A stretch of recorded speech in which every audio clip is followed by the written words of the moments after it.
E aí, pessoal? Hoje eu estreio um quadro novo onde eu tive a felicidade de conversar com o Gabs Ferreira da Alura. Ele é uma figura já bem conhecida aí no mundo da programação e contou pra gente das dificuldades que ele teve quando começou, até mesmo durante a carreira dele, para mostrar que mesmo pessoas assim proeminentes, mesmo pessoas que às vezes a gente olha e coloca num certo patamar, são pessoas comuns, são gente como a gente. Tem suas dificuldades, tem seus percalços na carreira e estão aí, como a gente, aprendendo e correndo atrás. Então se liga no papo que com certeza vai ser de grande aprendizado. E aí, pessoal, hoje eu tô aqui com o Gabs Ferreira. Posso chamar de Gabs mesmo? Claro. Legal, Gabs. Estou aqui com o Gabs Ferreira, ele é Developer Evangelist na Alura, imagino que todo mundo deve já conhecer ele e a Alura, mas ele também é host de um dos meus podcasts preferidos, que é o Dev Sem Fronteiras, antigo Dev Carreira Sem Fronteiras. Carreira Sem Fronteiras, desde lá com o Fabrício lá já escutava, acho excelente. E hoje eu tenho o privilégio de receber ele aqui para bater um papo e mostrar que o Gabs também é gente como a gente. Então, se você quiser falar um oi inicial aí, Gabs, se apresentar, coisa do tipo. E aí, jovens, beleza? Bom, Milton, obrigado pelo convite aí, cara. Eu sempre gosto de participar de vídeos e eventos da comunidade. Se você que tá vendo a gente aqui agora tem um canal aí também, que é uma participação minha, é só mandar uma DM para mim lá no Twitter, que a gente troca uma ideia. Mas é isso aí que o Milton falou, trabalho na Lura. Hoje eu sou aí Developer Evangelist, trabalho com o pessoal chama hoje de DevHel, né? Dentro dessa área aí que é basicamente para aproximar da comunidade de tecnologia e as empresas. Bem resumidamente é isso. Maravilha, Gabs. Então, assim, como o Gabs falou, hoje ele está mais nessa área de relacionamento, mas a gente vai dar uma focada aqui lá mais para trás, quando ele estava ali com a mão na massa, na linha de frente ali, desenvolvendo. Então, a primeira coisa que eu queria saber, Gabs, é assim, com qual foi a sua primeira linguagem? Com que você começou? Tá. A minha primeira linguagem de programação, eu não sei nem se é uma linguagem de programação, mas eu brinquei alguma coisa. Você lembra? Não sei se, acho que talvez você tenha mexido com isso também. Tinha uma ferramenta, não sei se era ferramenta, se é a linguagem, mas Logo, lembra que tinha tartaruguinha? Lembro. Então, Utilizavam muito para aprendizado, né? isso, eu tive isso na escola, mas eu nem sabia que era alguma coisa parecida com programação. Eu fui ter alguma coisa mais parecida com programação quando meu pai me colocou para fazer um curso de programação na Microway, lá em Birigui, e era um curso de Delphi. Então, Object Pascal foi a minha primeira linguagem de programação. Eu fui fazer esse curso porque Delphi era e ainda é relativamente forte lá no interior, Birigui. Tem vários softwares por lá que usam Delphi, inclusive da empresa do meu pai. Então, meu pai tem uma empresa lá em Birigui até hoje, e eu fui fazer esse curso para futuramente ir trampar com ele e tal. Futuramente no passado, né? Tô falando no passado, futuramente. E foi isso, Object Pascal, então. Legal, eu tava lá no início, quando eu fui aprender, era o VB versus Delphi, né? Que tinha muito naquela época lá, eu acabei Sim. caindo pro VB. Tá, mas aí, então me fala o seguinte, quando você começou ali a trabalhar mesmo, vamos lembrar do seu primeiro dia de emprego como programador, ou se você pegou um freela para alguém, coisa do tipo. Foi com qual linguagem e como é que foi aquele dia? Se é que você se recorda, imagino que sim, mas como que foi esse dia? Foi um nervoso, frio da barriga, como é que foi? Cara, assim, o meu primeiro dia de trabalho oficial foi na empresa do meu pai. Só que assim, nessa época, a grande verdade é que eu não estava muito afim de trabalhar e as pessoas, acho que da empresa do meu pai se ligavam, eu ficava lá meio que, sei lá, não fazia muita coisa. Eu enrolava bastante. É, eu considero como meu primeiro dia de trabalho de verdade depois que eu saí lá do interior e vim para São Paulo. Foi com C Sharp, foi com .NET, numa empresa lá do Itaim, aqui em São Paulo. E foi muito intimidador o meu primeiro dia de trabalho, porque eu tinha saído do interior para vir para São Paulo e fiz um monte de entrevista e, tipo, em um mês consegui um emprego. E, cara, eu saía. Primeiro que já era intimidador, porque eu vim morar em São Bernardo do Campo, que é no ABC Paulista, que é. Da onde você é? Eu não Sou perguntei. de Grande São Paulo também, mas eu tô ali em Barueri. Ah, tá, Barueri, beleza. Então, para sair de São Bernardo até o Itaim é um belo de um rolê, cara. Nessa época eu tinha que pegar ônibus e metrô e a linha verde tinha poucas estações ainda, então eu tinha que pegar, tipo, dois ônibus, um metrô e mais um ônibus. Nossa, era um negócio nossa, era bem cansativo, assim. Mas eu tava deslumbrado e tal, e para mim foi, como eu disse, intimidador, assim, chegar num prédio comercial, tudo bonito, todo mundo de gravata, de terno, não sei o quê, e ir lá trabalhar. E, cara, a grande verdade é que, assim, eu fui começar a aprender a programar mesmo depois de eu conseguir um emprego. Porque antes disso, meu pai me pagou curso, eu fui muito privilegiado nesse sentido, tá? Meu pai me pagou curso, me pôs para trabalhar na empresa, e quando eu cheguei aqui, eu cheguei fazendo entrevista falando que eu já tinha experiência, não, já trabalhei com meu pai, já fiz curso disso, curso daquilo, e aí eu consegui um emprego relativamente fácil, entre aspas, porque eu tinha esse background de ter feito curso de programação com 16 anos. Só que eu não sabia nada, cara, de verdade mesmo, assim, ó, trabalhar, não sabia, cara, não sabia. É, antes de começar esse emprego aí, inclusive o pessoal me pagou um curso de .NET na Paulista, na extinta Brás Figueiredo, acho que não tem mais hoje em dia. Me lembro desse nome. E, e aí eu fiz o curso lá. Mas mesmo assim, não sabia nada, cheguei muito perdido, sofri bastante. Essa empresa, ela era legal por um lado de tipo dar oportunidade, pagou curso para mim, né, e tal, mas o ambiente de trabalho era bem agressivo, assim, as pessoas não eram muito abertas a ajudar e eu sofri bastante, cara, no início, assim, os meus 6 primeiros meses de trabalho foram bem, bem difíceis, bem difíceis. Só uma curiosidade, no primeiro dia, terminou o dia, você achou, quando você voltou, você falou assim, vou ser mandado embora ou não? Eu fui muitas vezes achando que ia ser mandado embora. Hoje em dia, até às vezes eu dou algum vacilo pequeno assim, ou esqueci alguma coisa, meu chefe vem falar comigo, e eu já fico meio assim, cara. Semana passada, o podcast hipsters.tech, né? Desde o início era eu que revisava e publicava, mas já fazia uns 2 anos mais ou menos que era uma outra pessoa que estava fazendo isso. E aí essa pessoa foi fazer outra coisa dentro da empresa e ela precisou passar isso de volta para mim. Falou, agora você revisa de novo. E no primeiro dia que eu voltei a revisar o podcast, eu esqueci de publicar ele, cara. Acordei no outro dia, 8 horas da manhã, tava lá tomando café, e aí eu tomando café e, cara, deu um estalo assim, pau, podcast, caralho, deve ter alguém falando no Twitter, já fui lá no Twitter, porque sai meia-noite sempre, assim, né, religiosamente. Uhum. Aí eu fui, publiquei, acho que ninguém percebeu, infelizmente. Eu não percebi, eu escuto toda semana, não percebi também não. Agora me fala uma coisa, uma outra coisa. Quando você estava como programador, óbvio, no dia a dia, tinha alguma coisa que você achava muito chata? Por exemplo, não gostava de fazer relatório, não gostava... Óbvio, a reunião geralmente ninguém gosta de reunião. Mas eu digo alguma coisa técnica que você não gostava. Eu, por exemplo, eu detesto fazer relatório. Confesso que é uma coisa que eu não gosto. E não é relatório assim pra um chefe ou pra um departamento. Não, é relatório mesmo. Eu gosto de fazer as coisas todas, mas o relatório em si é algo que me chateia um pouco. Tinha alguma coisa assim ou em geral você curtia? Cara, eu tinha um pouco de dificuldade com a maioria das coisas, porque, Milton, a grande verdade é que, assim, eu nunca fui um ótimo programador, tá? Uma pessoa... até eu vim trabalhar na Kaelon, que isso foi em 2015, de 2007, quando eu cheguei em São Paulo, até 2014, eu pulei de empresa para empresa meio sem saber, assim, o que eu estava buscando. Eu sabia que eu queria crescer, eu sabia que eu queria ganhar dinheiro, eu sabia que eu queria, sei lá, ser, entre aspas, grande de alguma forma, fazendo alguma... Eu não sabia o que exatamente, sabe? E eu demorei bastante para me encaixar nas empresas e...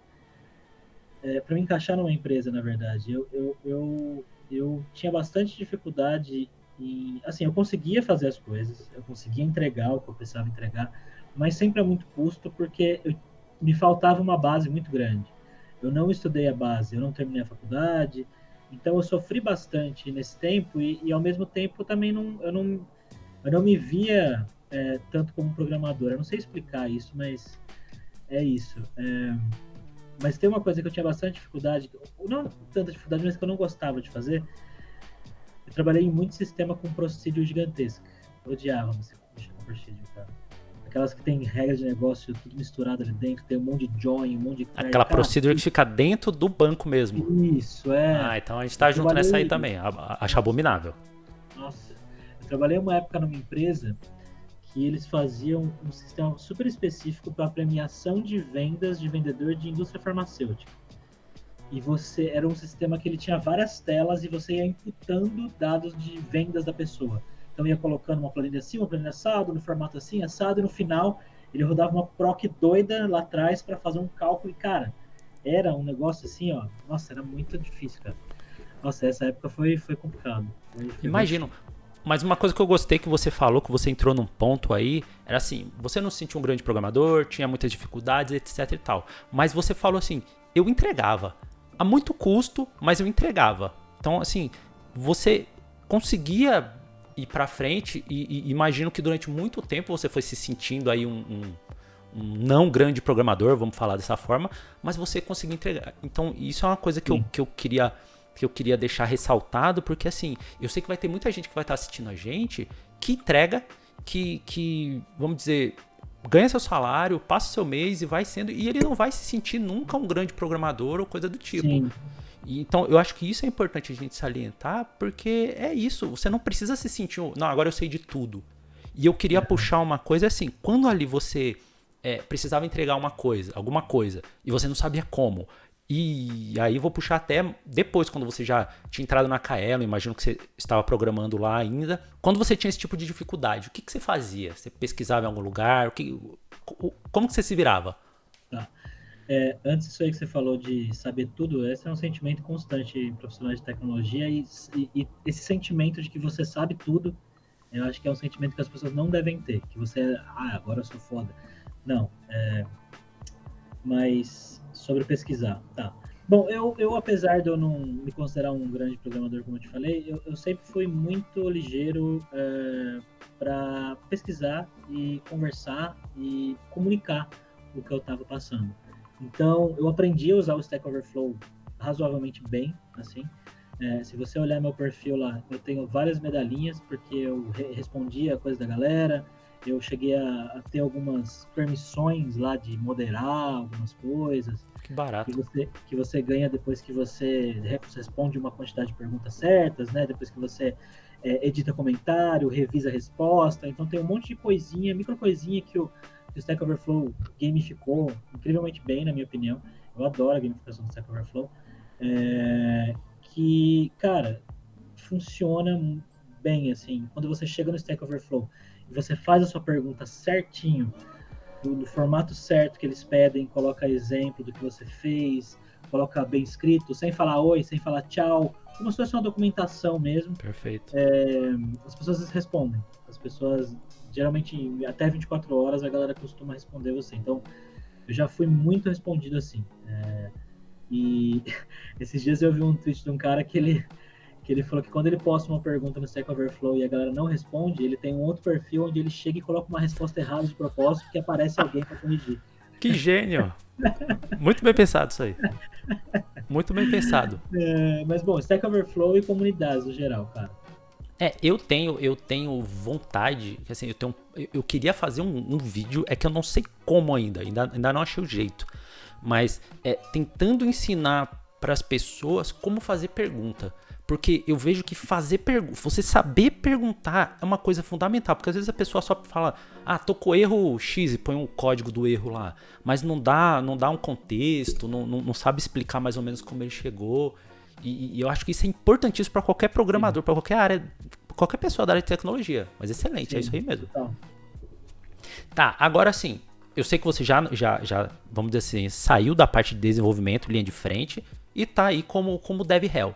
Então vai ter muita coisa, imagino que tenha muita coisa nova pela frente, até porque como relacionamento com devs em geral, nossa, se abrem aí todas as linguagens de programação, e não somente linguagem de programação. Então assim, pensando agora do Gabs de agora para frente, o que tem aí no seu campo de visão, no seu norte aí que você tá querendo aprender? cara, primeiro, a parte de métricas dessa parte de DevRel, que, assim, um resumo grande para pessoas que estão ouvindo esse termo pela primeira vez agora, dentro da área de tecnologia, a gente não tem só programação, né? A gente tem várias áreas diferentes que a gente pode se aprofundar. Uma delas é uma que já existe há relativamente bastante tempo, mas recentemente começou a ter um pouco mais de tração e de necessidade aqui no Brasil, e ela está começando a amadurecer um pouco mais, que é justamente Developer Relations, que é pessoas dentro de empresas focadas em se relacionar com a comunidade de tecnologia. E isso por várias razões. Para fazer a empresa ser conhecida pela comunidade, para trazer mão de obra, para fazer as pessoas conhecerem a ferramenta, principalmente para empresas que tem produtos para desenvolvedores, então AWS, Microsoft, Oracle, todos são exemplos dessas empresas. Muitas empresas aqui no Brasil agora estão começando com isso também. Então essa é a área, bem resumidamente. E apesar de eu não estar programando no dia a dia, Milton, há um bom tempo já, eu sinto que eu nunca soube tanto de programação quanto eu sei hoje, porque eu converso com muita gente, sabe? Muita gente mesmo. Nesses 8 anos de Kaelon Alura, eu dei muita aula, eu conheci gente de muita empresa, eu conheci gente de fora, sabe, de outros países, dei aula para gente de Angola, de Moçambique, dei aula em banco cara, cada vez mais eu conheço gente de startup, de empresa, em podcast, então todas essas conexões que eu fiz durante os últimos anos e todas as conversas que eu tive, aliado às coisas que eu estudei por conta, me fazem me sentir muito próximo da programação e de todo o mercado, apesar de não estar diretamente programando, sabe? E respondendo mais diretamente a sua pergunta, daqui para frente, cara, eu sinto que eu preciso entender um pouco mais o universo de dados, de ciência de dados, engenharia de dados no geral. Eu conheci recentemente uma empresa, uma startup da Estônia, que chama Alvin, e eles fazem uma ferramenta de uma parada que eu nem imaginava que existia, chama linhagem de dados. A ferramenta ela conecta com, porque assim, no universo de dados hoje existem N ferramentas diferentes para tudo. Então tem Data Lake, Data Mesh, Tableau, Looker, não sei o que da AWS. E basicamente essas empresas gigantes que usam uma cacetada de dados usam essas ferramentas para várias coisas diferentes. Umas para inteligência artificial, outras para predizer coisas, outras para gerar relatório, para gerar gráfico e por aí vai. Só que aí, o que acontece? Você tem o mesmo dado de uma tabela, por exemplo, espalhado em vários lugares diferentes. E aí, quando você precisa mexer nesse dado, como que você sabe se você alterar uma coluna, excluir uma coluna, mover um dado daqui, dali, onde que vai impactar? Como que você garante a integridade de um dado? Como que você controla a LGPD e garante que, sei lá, se amanhã um cliente perguntar para você, eu quero que você levante para mim todas as informações do meu CPF está sendo usado. Como que você controla isso? Então essa galera desenvolveu uma ferramenta muito doida lá, que faz uma bruxaria com os metadados, é um parser que pega os metadados, ele pluga em várias ferramentas diferentes, e aí ele monta uma árvore genealógica do dado para você, e mostra, tipo assim, ó, essa coluna aqui, ela veio desse banco e tal, sendo usada aqui e tal, você clica, você consegue ver quem criou essa coluna, quando que ela foi usada, então assim, é uma parada muito, muito doida. E disso e de outras conversas com outras pessoas, e ouvindo um pouco o podcast Data Hackers, que eu tenho ouvido ultimamente, eu tô achando muito da hora, porque eles estão num processo, agora, pelo que eu entendi, pelo que eu tô vendo desse nicho, de trazer mais conceitos de engenharia da computação e de computação para a ciência de dados. Então, pegar coisas que já são maduras para a gente e trazer para esse mercado que ainda está meio perdido em certas coisas, sabe? Então, essa é uma coisa que eu quero entender mais e que eu provavelmente vou me aprofundar aí mais pra frente, me aproximar dessa comunidade. Excelente, excelente. Então agora a gente já está encaminhando para o final. Eu queria saber algumas coisas, vou pro lado um pouquinho mais pessoal. Então assim, coisas que eu já sei de você por conhecer você de Twitter, essas coisas. Sei que você tem um teclado, você é um músico amador, digamos assim. Deve ter até bastante contato lá na Music Dot para quem sabe dar uma melhorada, fazer umas gigzinhas. Então, assim, tá em alguma banda no momento? Tem planos? Nada, cara. Nada? Eu sou amador, tipo, ultra amador. Eu fiz 10 aulas de teclado na Music Dot. E faço um pipiri ali. Né? Cara, mas dá, vou te falar que eu toco também. E a melhor coisa é quando você se enfia na banda. Porque se enfia na banda, você acaba tendo aquela pressão de tem que tirar aquela música lá. Então, semana que vem os caras querem que ao menos aquela música que você ali vai acompanhar. Então. Não, e meu vizinho, cara, eu mudei recentemente pra uma casa e meu vizinho tem uma banda e um estúdio na casa dele. Olha aí, cara. Ele fala, vamos tocar um teclado aí. Aí eu, tipo, sei lá.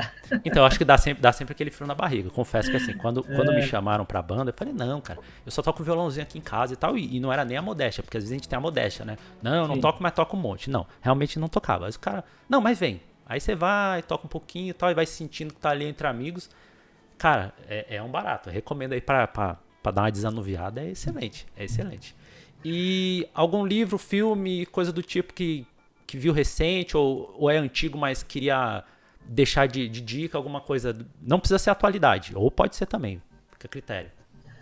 Bom, nesse momento, cara, Nesse momento, eu estou lendo um livro de DevHelp, chama The Business Value of Developer Relations, mas é um livro que eu estou lendo faz um tempo já, eu vou lendo aos poucos, pego uma outra coisa que me interessa, não estou lendo na ordem, é um livro mais para referência e consulta do que efetivamente alguma coisa para ler do começo ao fim. Eu li recentemente um livro, um romance brasileiro chamado... Como é que chama o livro? Rapaz, é um best-seller. Torturado? Torturado, esse Olha mesmo. aí, Torturado. Porra, Muito bom esse leu? livro. Excelente. Né? Li também, excelente. Um livro muito bom, muito bom. Eu gosto muito daquele negócio que ele você vai começando ali, você não sabe se essa história é recente, se é muito antiga. Sim, você fica meio perdido, assim. Isso, tem umas coisas estranhas da narração, não conta direito as coisas, às vezes você fica, ué, mas o que aconteceu? Você fica curioso, né? Mas porque tá faltando coisa aqui, tem um buraco aqui, mas lá na frente... Não, excelente esse livro, excelente mesmo. Vou deixar link na descrição aí pra quem quiser ver. E Gabs, era isso, queria agradecer muito aí a sua disponibilidade, você deu aí esse tempo para falar aqui comigo, o pessoal do canal, e queria dizer que é muito legal quando assim você conhece a pessoa e vê que ela realmente é tão legal quanto você imaginava que ela era. Então, muito obrigado aí e quem sabe a gente se cruza aí por essa vida fora. Não, tamo junto aí, cara. Quem sabe em breve a gente faz um collab aí. Bom, pessoal, espero que tenham gostado dessa conversa. Eu vou deixar link na descrição para as redes sociais do Gabs, também para os livros que ele indicou. E é isso. Vejo vocês no próximo código.